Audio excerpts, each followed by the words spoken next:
Welcome back.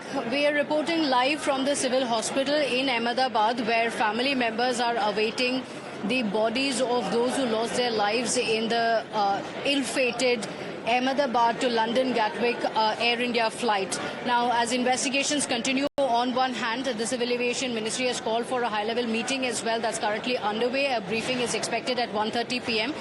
We will get you the live updates of the briefing that will be taking place and the details that emerge from the investigations. Currently at the hospital, there are family members who are waiting. DNA sampling is being conducted inside, and it's an agonizingly long wait for the family members. The area has been cordoned off while initially media persons were being allowed even inside the hospital at the crash site.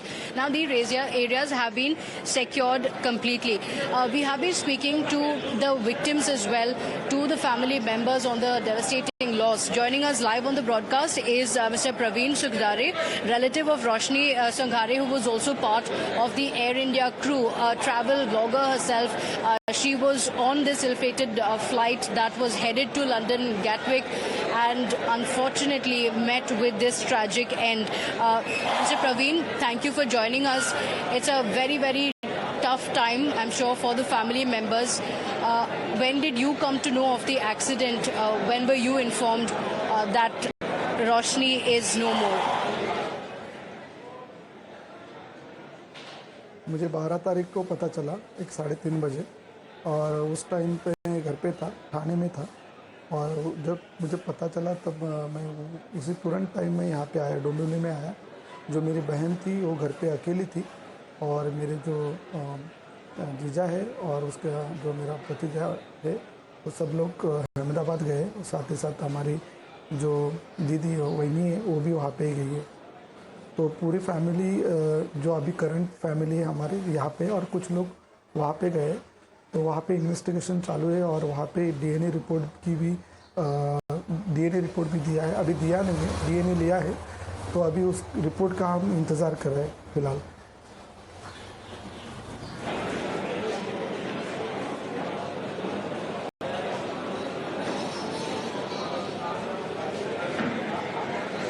Ji, Praveen ji, if you can tell us a little bit about Roshni. हमने उनके कुछ videos भी देखे हैं. She was a travel blogger, somebody who loved traveling. She was headed towards London.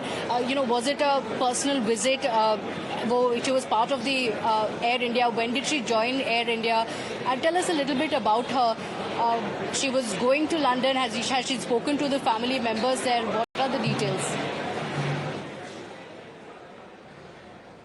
Okay, पहले तो रोशनी का सपना था कि उसको एयर होस्टेस बनना था, और उस सपने के लिए वो जी रही थी। और उसके लिए उसने बहुत सारे प्रयास किए, हार्डवर्क किया।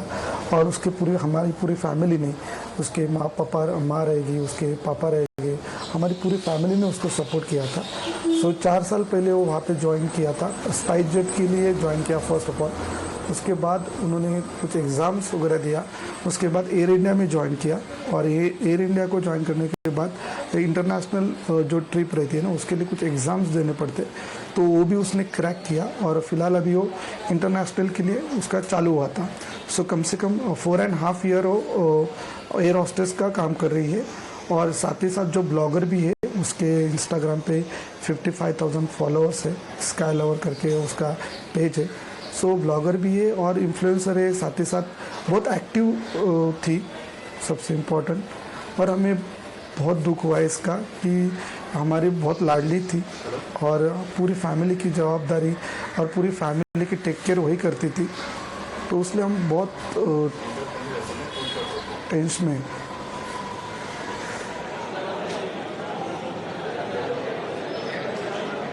अच्छा, उनके बैकग्राउंड के बारे में आप थोड़ा हमें बता सकते हैं? उनके फैमिली में कौन कौन थे?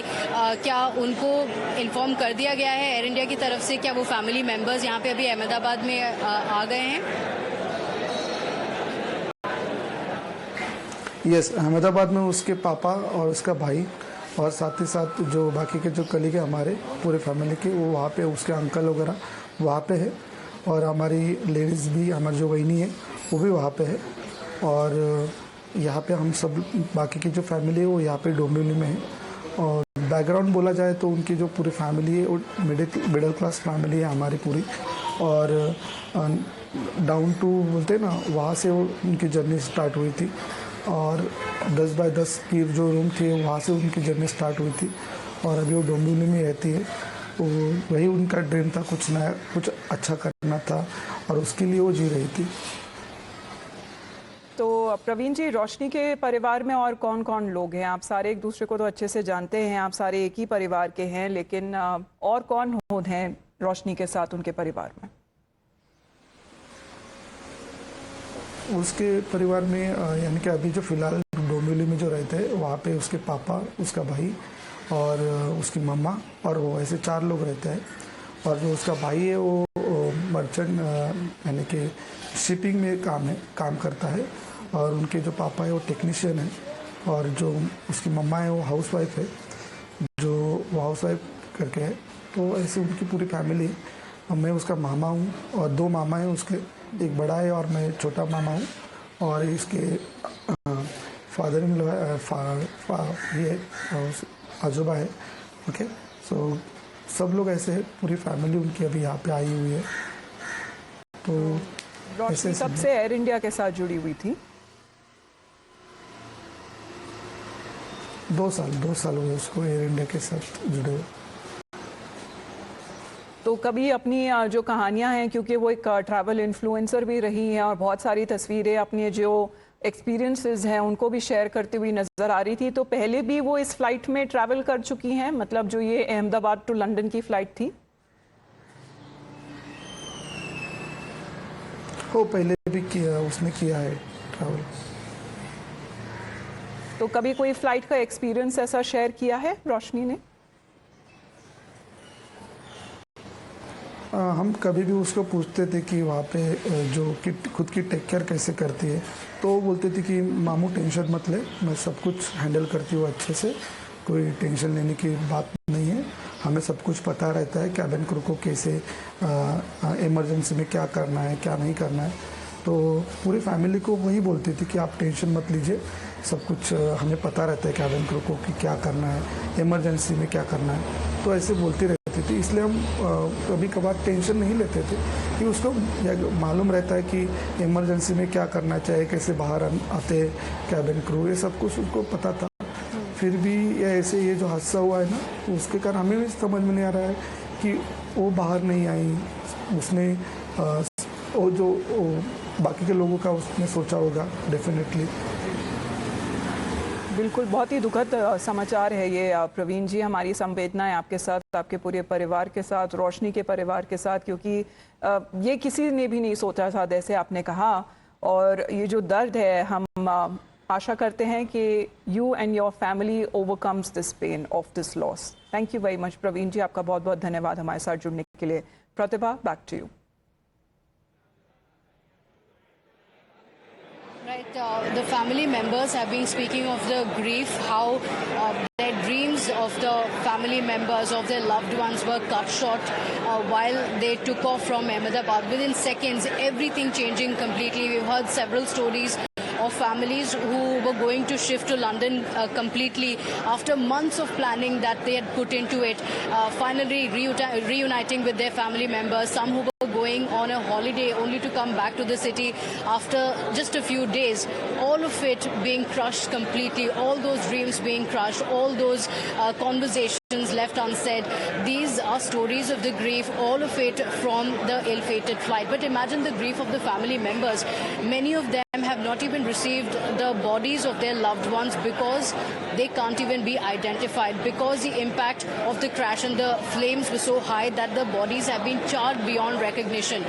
In such a case where the bodies have gone through about 500 to 600 degrees Celsius temperature, it becomes very, very difficult to identify the bodies. The process is very, very important to hand over the bodies to the relatives. In such cases, the doctors are relying on the dental DNA, the hardest part of the body, which can withstand heat up to even 1000 degrees Celsius, which is why they're looking at the dental DNA sampling. We spoke to Dr. Pillai from this very hospital, the civil hospital, who spoke about the process of the DNA sampling, how long it takes. Listen in.